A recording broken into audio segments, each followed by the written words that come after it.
Welcome to the Stephen Knight Show 10-year anniversary special. Adam, our very own Adam, has been interviewing several of the people on the show to discuss the last 10 years of their involvement on the show. And most of them have been here since the beginning.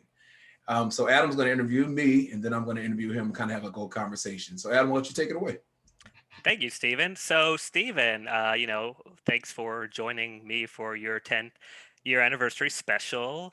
I want to kind of take us all the way back to the beginning, and Okay. I was just inspired by one of maybe your deep cuts of you performing "Ordinary People" on your Oh. YouTube channel, Yeah. John Legend classic. And so, obviously, and according to your bio, music has always been in your life.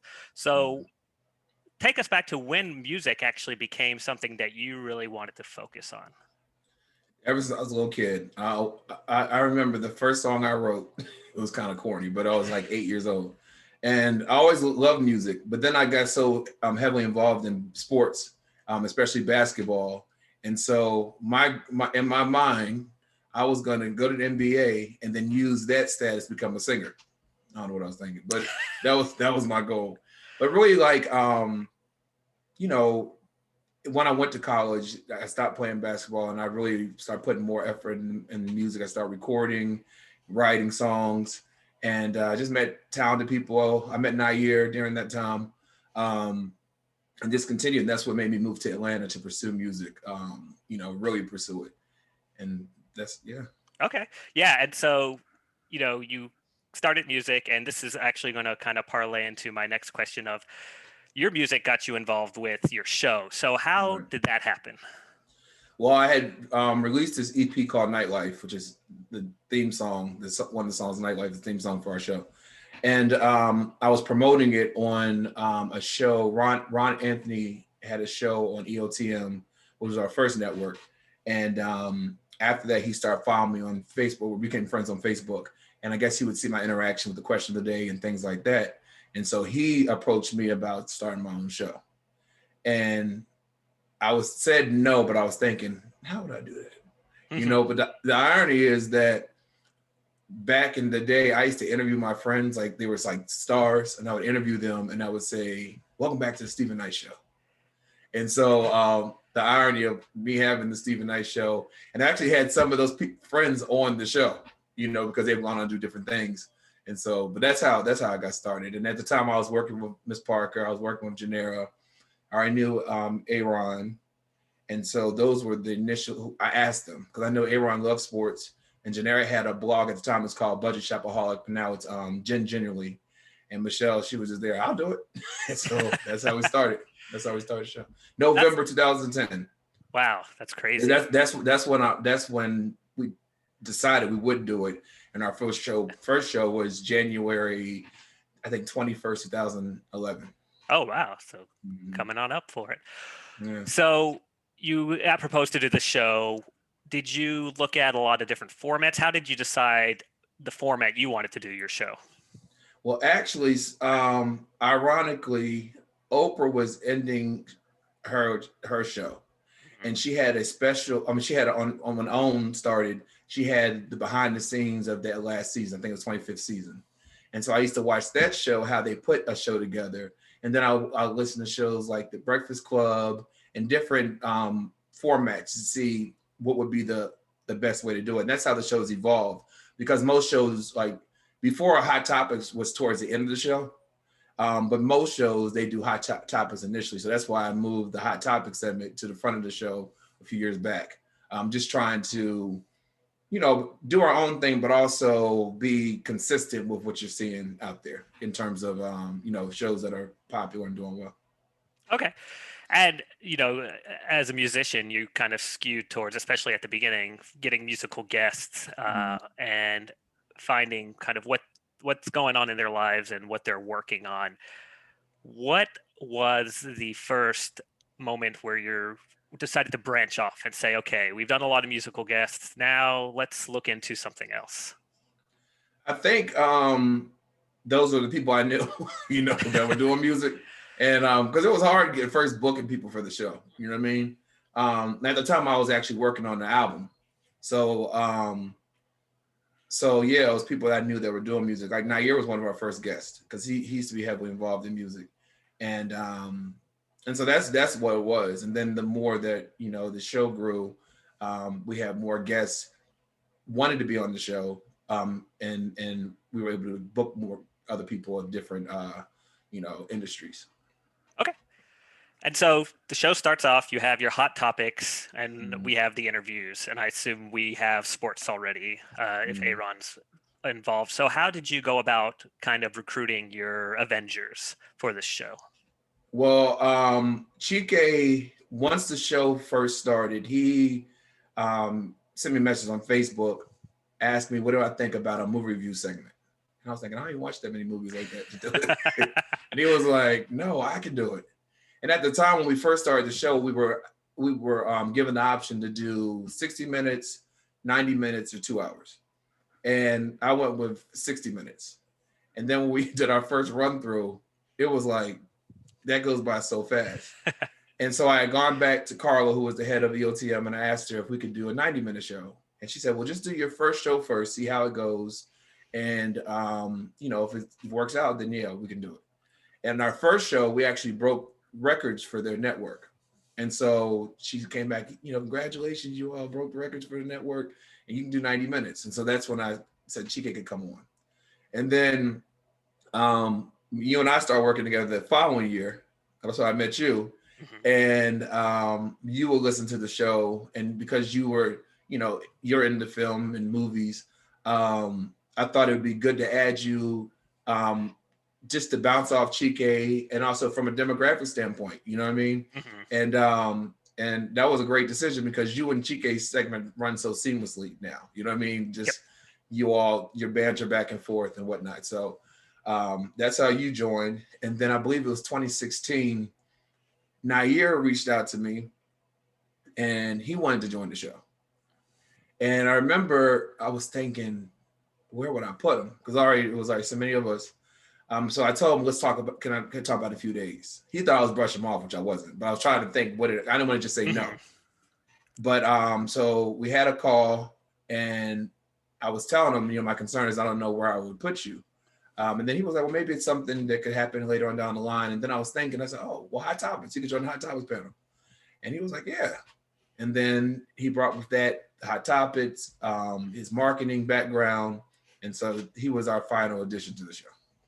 Yeah, and he's been a great addition, I think. Yeah, really. So you did your first episode.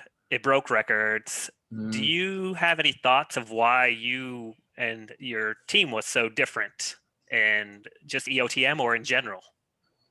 I don't know. I think it was just our personalities. Michelle and I, we are a lot alike in a lot of ways, and we're kind of funny if you just listen to us. And back then, Michelle used to be more heavily involved in the show. Like she used to help out with the interviews and things like that. And so maybe that was it. We'd have people call in. That's when we used to do live shows. People would call in. I remember, and they had a chat. People would chat during the conversation. I remember one time, one of our most controversial shows that season, our first season, was about religion, where I had a coworker of mine and a friend who he grew up a devout Christian, but he turned atheist. So he and I used to get into it all the time. I mean, and so I wanted to have a conversation about it, but I needed someone who I knew wouldn't take it personal, get sensitive. And I thought about my aunt. My aunt is one of the smartest people I know, and she knows religion like it's, like it's background. And so we had a conversation supposed to last 20 minutes. The thing went on for an hour. People were calling in. People were, wow. I mean, it was crazy. And I was trying to juggle the conversation, navigate the conversation, but it was just so hard because it was so passionate. But it was good. It was a good one. It was a good one. And then that's what some of my favorite shows have been, our discussion panel type shows. Yeah, I agree. I think different perspectives and people kind of really, like you said, passionate, but not offensive in their discussion, really getting involved. And I'm just thinking back to this first year, what happened after the first few episodes that kept you motivated to keep doing this? Because as you know, it's a big commitment. This is not just something that happens on the fly every Monday or whenever we air, but you have to do a lot of work. So what kept you going? Well, ironically, I was at the time I was working on an album. I had an investor. I was in the studio with a producer I love, Phoenix Electric, and then the deal went bad with the investor, and so the show in a way kind of saved me emotionally because I was so heartbroken. Mm. But this gave me something else I could focus on, while I worked out the music situation. And then just over the years, at one point I did start getting tired of it. But I think part of it was some of the things we were talking about, and even I hate to say some of our guests. It was like I was bored doing interviews, and then, but but I don't know what changed. We people kept wanting to be on the show. Guests kept coming in. We have PR people sending their people to us, and I remember because I would do I'll record at least sometimes 3 interviews in a day, right? And I remember I was exhausted this one day, and I went to go interview this woman, and I was kind of like, just get this out the way. But when she came on, she was just so excited about being on the show, and it was a great interview. And I had to think about it. It's a give take kind of thing. Yes, people are coming on our platform, but the fact they want to come on our platform. So every guest, I go in there trying to just be there, be present, and not think, is this over yet? You know what I mean? Yeah. But what also was exciting for me was when we went to video. Because people wanted to see us. They wanted to see us, but the fact that we're in different cities and getting everyone together. Because Nair and I had talked about this maybe 3-4 years ago. We actually had a place we were going to do it, but it was just hard because everyone's not here. But I was obviously with the pandemic, all the shows went to Zoom, and I was like, oh, perfect. And so but people really like seeing us and seeing our facial expressions, and so that's also motivated me. Yeah, I mean, it helps that we're a good-looking bunch, so there's not just the show, but us to look at too. So right. I think that helped a lot. Well, 10 years is a lot, and there's a lot to remember. There's a lot to forget. Do you have any kind of highlights or favorite moments of interviews in the past 10 years? Well, I will tell you, the biggest lesson I learned first season was when I interviewed Farnsworth Bentley. And because what I would used to do, I would have all my notes out, and I'd have a list of questions and, my intro and everything. And I remember he answered every question in like the first 2 minutes of the interview. And I was like, so I learned in that moment, and I did it in that moment, not to over prepare, but to have like a conversation with them. Like if I'm talking to them, like, and they're telling me about whatever, how I would ask them anyway. You know what I mean? Yep.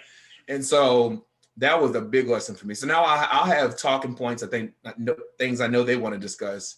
But I don't have a whole 10 questions ready for you. You know what I mean? That was a big lesson that I learned. Another was there was this father that was on our show early on. I can't remember his name, but his son had gone on a school trip to Chicago, and they never saw him again. Okay. He went missing. He was 19 at the time that he went on the trip. And he called his mom that night outside of whatever building they were in Chicago. And that was the last time.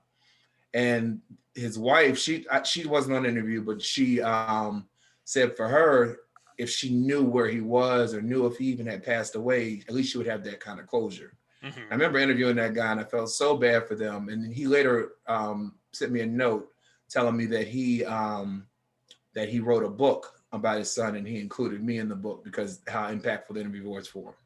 Wow, that's amazing. That was good. But I also love when, especially when we have celebrity guests, I interview them and they say, wow, that's a good question. I love that because I know they get tired of answering the same questions all the time. You know what I mean? Yeah, exactly. Yeah, you want to... I said, yeah, you want to get them at a good moment where they're not answering, the kind of the textbook answers, and they have to think about their answer, right? Yeah. So keeps them on their toes too. Yeah. But I love our panel discussion Those are always good, especially the ones that are always the most popular are relationship panel questions. Mm-hmm. We had one on. We've had 2 part. I think we did it 2 years back to back, but it was um, the struggles in relationships in 2012 and 2013. But we had one with women and one with men. The one with the men, it was actually more interesting because they were really into it. The women were more like kumbaya and we got to stick together, and it was just interesting hearing the different perspectives. You know what I mean? Yeah, yeah. And then we did one on interracial dating, Mm-hmm. or in relationships, where we had married couples, we had people that were dating, and just what's their experience, what are the challenges, what are those are interesting. I love it when I have someone on who teaches us something. Mm-hmm. I had a doctor on, I think her name is Jeanette Raymond. I think her name is. She's a psychiatrist, and she was on talking to us about relationships and um, the mistakes people make, and she actually sent me a letter and told me that I need to put it on my board. I was like, I don't have a board, but I got one. I put on there, so now I have trinkets. I have trinkets and things on the board from guests and whatnot. So, what Gary, I can't think of his last name, but he was on the Cosby Show. He was one of the children that were on the Cosby Show. Sandra's children. He was on the show a few years ago, promoting a movie I think he was in, and I actually ran into him at the airport. He was like, Steve. Wow, that's awesome. Yeah. So, I mean, it's been a lot of things. I mean, in 10 years, a lot of great guests, even some of the people that I knew that I interviewed, and just getting a different perspective from them, about what they're doing. I remember the NECA, her name was Hurley, but her I forgot what her last name is now. She got married, but she was someone that we worked together while we were in college. We didn't go to the same school, but we worked together. And she had gone on to work for a corp. She went to a corporate job after interning there, and she was doing very well there. But she started making these handbags, and the handbags were selling to celebrities and whatnot. So she ended up leaving that job. And she said how much of a struggle it was for her to do that, but she knew that she needed to step out on faith and do that. And so hearing her talk this story, and then she actually had a trunk show here in Atlanta. I went and saw her there, and now, I mean, her and her husband, their children were featured on Good Morning America or something recently. Nice. About how families are doing during COVID or whatnot. So it's good to see people doing well. I love seeing people doing well, and I love promoting people when they're doing well, or doing something that's good. Yeah, I will say this though, a funny thing real quick. Ty, my best friend Ty, reminded me of this the other day. There was someone, I won't say his name, but I met him through somebody at a event or something, and he was telling me he was working on some music. I thought, okay, well, yeah, send the music over, we'll play it on the show. And usually I'll listen to the music before I play it. I listen to like at least a minute of it just to make sure it's good quality. But he sent it right before the show started. And so I just put it in queue. That song was horrible. I mean, from the fact they couldn't even sing, it was that bad. Oh my gosh. And wow. And I was like, So lesson, always screen the songs no matter how quickly before the show they come in. Yes. Right. Well, hopping back to music, so your last single was "Happy," which was about a year ago, right? Mm-hmm. What's in the works? I know the show's taken up a lot of your time, but are we expecting more from Stephen Knight? Yeah, I definitely want to get back into music. My plan was "Happy." I actually had recorded that in 2016, I believe, and I held on to it. But so my goal for last year was to put it out, and then just as a buzz for new stuff I was going to work on. Mm-hmm. But then COVID happened, and so that's why I didn't work on anything last year. But this year, hopefully, I will have some new music coming out. That's my goal, because it has been a while. And people ask me, when you put out some new music, which that's a good compliment. And I love it. I remember I'd even considered stop doing music.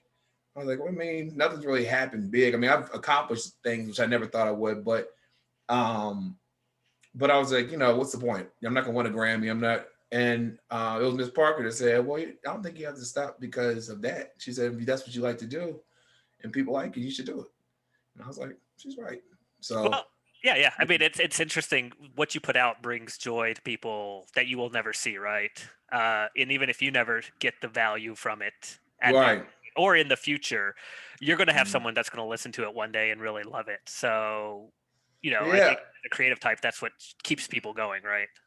Well, and also when I look at where the music's selling, I mean, I've had music selling all over the world. It's crazy. You know what I mean? You just don't, unless you go look at it, you don't think that. You know what I mean? Hmm. And so, yeah. So I remember the second song I put on iTunes. I remember the first person that bought it was in Japan, Oh, and I wow. was like, "Oh, like this is cool." You know what I mean? Just like the show, we have people from different countries that watch us and listen to us as well. So you never know when you put stuff out who's watching. You know what I mean? Hmm. Yeah, it's interesting to think about because even 10 years ago, or even when you were in college doing stuff, music distribution has changed so much, right? Like the rise Mm-hmm. of Spotify, Yeah. the rise of streaming in general, you can put your music out for the world to listen to. Yeah. Does that help motivate you at all? Or, you don't have to go through a traditional CD or even Mm-hmm. just iTunes only No, process it really does. everywhere. It really does. And because a lot of the artists that we've had on the show that have been around for a while, a lot of them have gone independent for that exact reason and started their own imprint. Um, and so, yeah, I'm motivated by the people that we interview sometimes on the show and what they're doing musically. Even last season, a friend of mine who we actually had written music together. We didn't actually do anything with it, but we wrote a song together. And he actually put out an album last year, and I interviewed him on the show. I told him I'd interview him on the show, and I listened to the album. I said, "This is good," and it was good. You just interviewing him. I mean, he's talented anyway. Right? I knew he could sing, but being able to sing and producing a good track are two different things. You know what I Hmm. mean? Because it's all in the production. But it was a really good album, and yeah, so that motivated me to like, I need to do something. I need to work on something. Yeah, yeah, exactly. Uh, well, so I mentioned the John Legend "Ordinary People" cover you did. Just looks like probably at an open mic night. What uh, what are your kind of top influences in that realm of R&B singers that maybe you want to not mimic but follow in that same path? Yeah. Well, it took me a while to really figure out what my style was. Hmm. Um, I love music in general. And so I think when I first moved here, I was making more music that was kind of neo soulish kind of. Um, and then it was really, for me, once when I started working with collaborating with other people, um, I was able to define what my sound was. And Hmm. so I think the first time I started figuring it out was when I did the Nightlife EP with Terrell King, and and then when I would start working with Phoenix, and then Redress, um, that kind of helped me with my sound. So Hmm. my sound, artists that I really like, I love Chris Brown, I love John Legend. Um, I like, again, I like a lot of artists. So, Hmm. Yeah. so just, Trey Songz, the thing for me is making music that is not just niche for a time period, but that can be today, but stand the test of time. Yeah. You know what I mean? And so that's always the challenge when I'm trying to put out new music, finding something that people will hear and go, oh yeah. Because it was crazy because Nightlife came out in '09, and I remember out of nowhere, maybe 2016, I started seeing all these comments on the YouTube channel. Why am I just hearing this song? Why am I just? I mean, I was thinking, Wow. what? This song is old, but again, just because it's old to you doesn't mean it's old to someone else. You know what I Yep. mean? And so, but that was a good, one thing. Yeah, as we've learned with the Fleetwood Mac TikTok scenario, you have a whole Right. generation of people that never heard Dreams, and now they're like, "Oh, Uh this song's really good." So, huh. yeah, yeah, it's good to have timeless music. And I know you play a lot of people on your show, a lot of new artists. Do you have any kind of like top people that people should be aware of that we don't know about, or we should look out for? There's this guy, Santos Silva. He's actually just got signed with Bobby Valentino's label. I can't think of the name of the label, but he was on the show last season, and he had this song. Anyway, look up Santos Silva. Silva. But Okay. but I love this. I love the song. I love the song that and I'll listen to it on my own time. You know what I mean? Mm-hmm. B. Gerard, he's the one that my friend, the one that I interviewed last year that that inspired me to get back into music. Definitely check him out. Christian Michael, Chris Michael.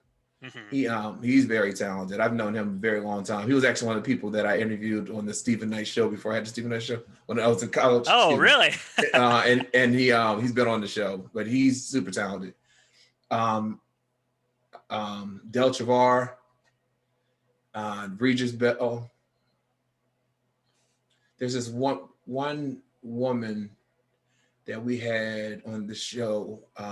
She submitted her music to us, and I guess I never remember hearing it, but I played it one day. I was like, "Who was that? She's good." You know what I mean? I can't think of her name, but I have to get that. But yeah, there's some talented artists out there, and that's why I'm glad because when we first started, we were able to play industry records. You know what I mean by signed artists, but we had to go to independent when we switched labels or Video formats. providers. Yep. And so, but actually, I like that because there are some really good indie artists out there that just don't have a chance. And so I like being able to feature them and play them on the show. And so, because there's some really good, songs that I listen to when I'm even doing the show, just to listen to it. So there are a lot of great talented people out there. So I'm glad we're able to play their music. Yeah, no, that's awesome. And yeah, I think you give a good voice to them, which is always helpful.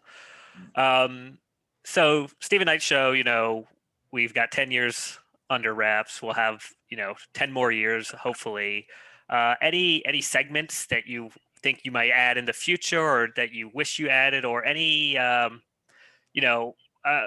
not ending the interview anytime soon per se, but what guests would you like on your wish list of the Stephen Knight show or segments?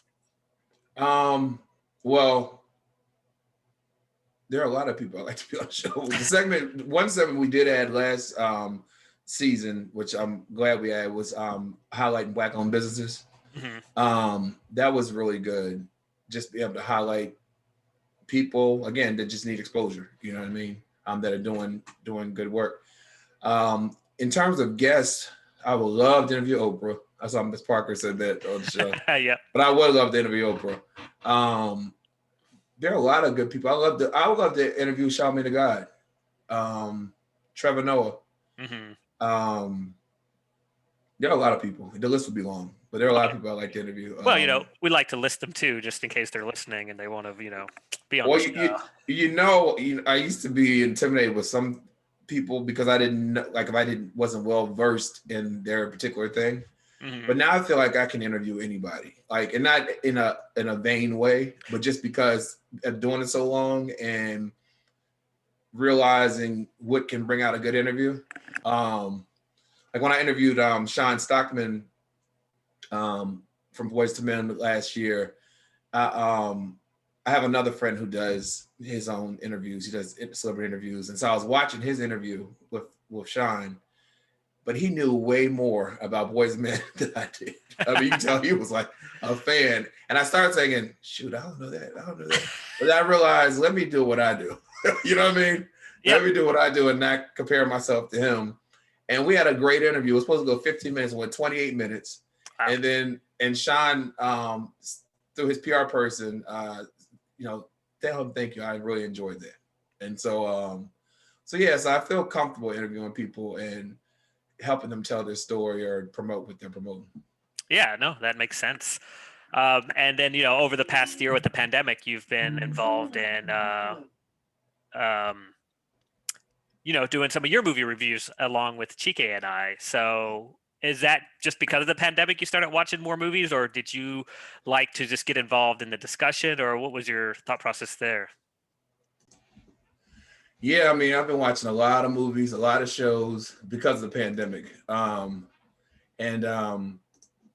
Yeah, so it's interesting because even some of the movies you all have reviewed in the past, I'll see them like on Amazon or Netflix. Like, oh, I think they reviewed this one,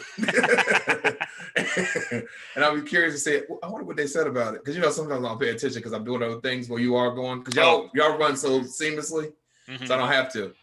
But I also listen back to the show always. So, but yeah, I mean, I think Netflix definitely their stock went up during all this. So yeah, that's good. That's good.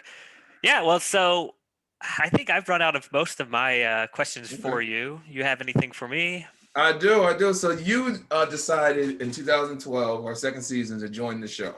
Mm-hmm. What made you want to join the show? I think the first thing is because you asked me. You did. Okay. Yeah, maybe you begged me, but big. Yeah. So I'll give you my perspective, and I listened. We worked at this. I was a new employee at this company, and somehow you were talking about the show or mentioning it, and so it was live on Monday nights. And so I decided to give it a few listens, especially the movie review segment. So yeah, it was almost like my complaining turned into a job opportunity. So people to remember, yeah, sometimes complaints work. Yeah. But, yeah. So I said, okay. And I don't even remember my first episode. I'm going to have to look. You probably have them in the archives, but I can't even remember what I first talked about. But it was great because it wasn't a solo segment. I got to work with Chike, and we had a lot of good discussion. And it was just from there. Yeah, it was fun. Each Monday night we call in and talk about movies.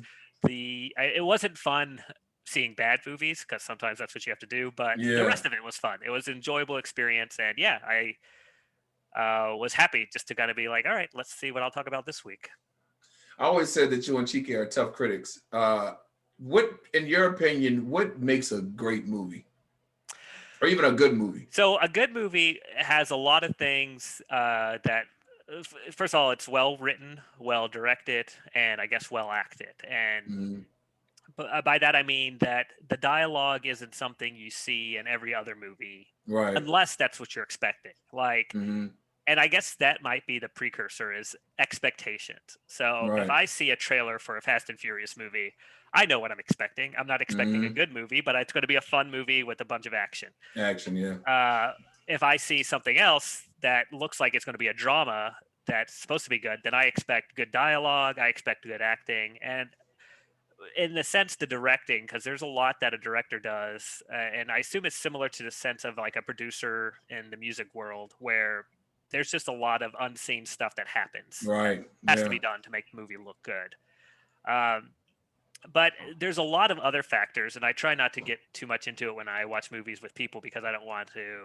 I feel like I might curse them into seeing bad parts of movies all of a sudden, and then it's going to ruin their movie watching experience. But the editing, the lighting, the sound, most major movies have those under control, but you still see little things where there's just inconsistencies. And a well-made movie is a movie you never have to know that it was well made, if that makes sense, because it's just natural. So those are the highlights for me. I think, some movies do need to be longer than 2 hours, but I think 2 hours is a perfect length, especially right now in the age of streaming being, just being better, maybe overall. They can tell a story in 10 episodes, or they can tell a segment of a story in 45 minutes. Movies, you have to pick a lane, and I don't want to spoil the Wonder Woman review I'll do, but there are some things where you just have too much going on and it creates a long movie that really doesn't give the satisfaction that you're looking for in a movie. So those are the highlights for me. And again, sorry. I remember I went to go see Kong, and that movie was so long. I remember for the first hour they didn't even show King Kong, and I'm thinking, I had to look at the ticket. Am I in the right theater? I'm in the right movie. I literally thought I was in the wrong movie. That movie was so long. Go ahead. I'm sorry. Yeah, no, and that's the thing, right? Like, if you have a movie named after Godzilla, you want to see Right. Godzilla, fairly soon. You don't want to wait an hour watching humans Right. talk to each Right. other about how they're going to deal Exactly. with Godzilla. We all know Right. what Godzilla is. We know what we're Right. expecting. Don't try to make it. And I think it's kind of a failing too of just trying to make a movie smarter than it needs to Mhm. be for trying to be different, right? Yeah. Yeah. And again, it Yeah. goes to expectations. Here's what the audience expects. Just Right. deliver on that. Right. And you've done plenty of films, and you're an actor and filmmaker. How did you get involved in that? So really, I was, and my mom will say I was always a fan of the camera ever since we were little kids. Mm. My parents bought a recorder, and I would always be doing silly things in front of it. But that wasn't really how I got involved. That was just kind of, I guess, my enjoyment of being on camera and behind the camera. Yeah. But really, after college, I just was hanging around with people, and the Atlanta movie scene was kind of picking up, and there was like extra work going around. I was like, Mm-hmm. okay, I can try to see about being an extra just to see how the experience is, sit on set one day and just hang around there. And so I did that. I enjoyed that. And you can't really do an extra work while you have a real job because it's like, Right. you're All there Monday. day. So yeah, Yeah. there would be some days where I just like take a day off of work just to give it a try, experience Mm-hmm. something different. And that really got me into it. And then I also just made short videos with friends around the house. My little brother and I would like to make little goofy videos. So Mm-hmm. we kind of got involved in that on the micro level of what I did. But really, after that, I looked around, and again, a lot of up and coming people were making YouTube videos in Atlanta. Yeah. And so I just Mm-hmm. joined, and I did acting in a few of those. I did a little X-Men fan film series, Mm-hmm. which was definitely not my best or good, but it was fun. And you meet a lot Yeah. of people Yeah. in the industry, and it's just like you're there, and you're there with a crew of people that are just indie makers that are just, again, Right. you're like a family. So Mm-hmm. really got into that, and then I would just again do it on the side, but never really as much acting. And eventually, I just said, well, I want to make stuff, but I don't have a camera person, I don't have a director, so I'll just Mm-hmm. become the director, and I'll write the Yeah. stories because I have these stories that will be fun to tell, and I'll just do it. Mm-hmm. So that's kind of how it evolved from there. And it's I was with a film group here in DC when I moved. I just joined a little meetup of just like local film people, and we created a couple videos which were pretty fun. Pandemic Mm-hmm. kind of put a stop in that, but I'll still make my little Instagram videos here and there, Yeah. kind of So. any short films that are just fun. And again, it's kind of like how I mentioned earlier. It doesn't matter if I only get like 3 views, because I'm sure the 3 views will enjoy it, and Yeah. so that's what I Yeah. do. Over the last 10 years, you've gotten married. Janera's gotten married. Nair just got married. Janera had a child. Aaron's gone on and got like 100 degrees. What has changed for you other than obviously marriage and relocation? Because you relocated, Chike relocated, Aaron relocated, now you're relocated. What is the biggest change outside of that for you in the last 10 years, would you say? So the biggest change for me is really getting more, and I wouldn't say involved, but being more aware of politics, right? Mm, We started the decade with a good president yes. that people liked. I liked Mm-hmm. them. And then, midway through the decade, we had just a whole change in perspective. Mm, And I'm not like, again, super political, but you wake up to here's the reality of what happens when yeah. someone who's not qualified runs the country and creates all this stuff that directly or indirectly affects you. Yes. Um, so that was a big moment. Again, you mentioned, getting married and moving; those were Mm-hmm. good. My father passed in the past 10 years, so that was Mm-hmm. kind of a big moment for Yeah. me. And then besides that, just traveling to places I've never been before. Went to Mm-hmm. Australia, went to Vietnam, Yeah. went to the Maldives. So kind of just learning more about the world, but also being more aware of like what's going on in your country. Yeah. One question when I watched the other interviews you did with the other team, the rest of the team, you asked them what is something that you would like to see evolve in the show. Because actually, when Nair's answer, it was like, oh, he never said it to me, because it's something we could do. But anyway, go ahead. Yeah. Well, I think if we create a spin-off show, the Adam El Tarhuni show or something, really, I could be the lead into your show, or you could be the lead in, something like that. But in honesty, it's a good question. So I think I enjoy the video format. I think it would be nice if we could all be like in the same place. I know Aaron mentioned that, which is not possible at the moment. But I think just, more involvement or more discussions about movie topics. So one thing I've thought about, and I've mentioned, maybe I mentioned to you briefly, but when movies come out and then we can really discuss their impact, or not just a review, but maybe have a panel discussion.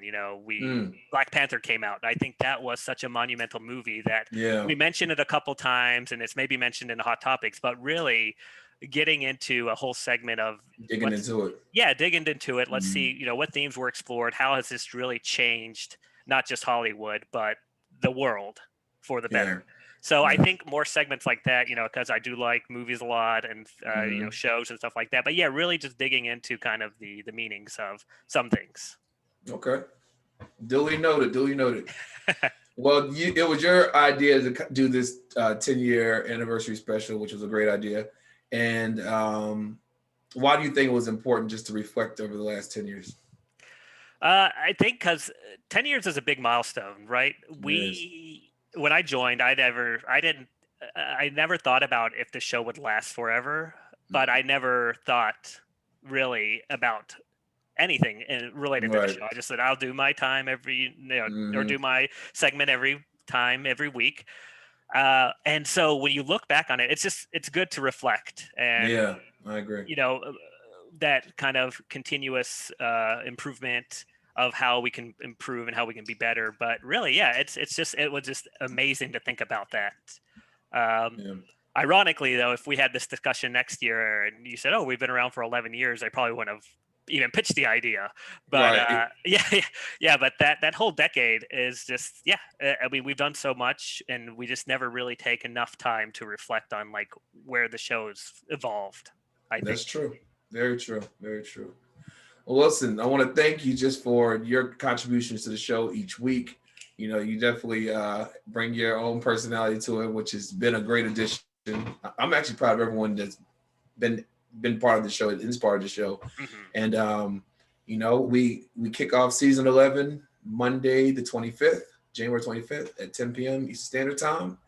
For more information, go to our website, thestevenknightshow.com. Adam, thank you for putting this all together, and see you on Monday. Yeah, thank you, Stephen, and thanks for sitting down with me to talk about your past. Thank you. All right, well, take care.